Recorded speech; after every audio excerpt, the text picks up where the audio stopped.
এইটো হ'ল Naojan railway station. বৰ বেয়া বৰষুণ দি আছে, চাব দেই ৰাইজ। আমি ডিমাপুৰ যাবলৈ ওলাইছোঁ।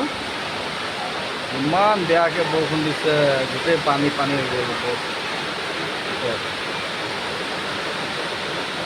এইটো নাওজান ৰেলৱে ষ্টেচন হয়। মানুহবোৰ পানীৰ ভয়ত চবেই ৰেলৱে ষ্টেচনৰ ভিতৰত বহি আছে। চাব দেই।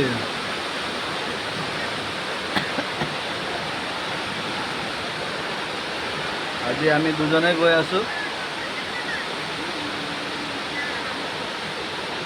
Dimapur 4 mile refill হস্পিটালত।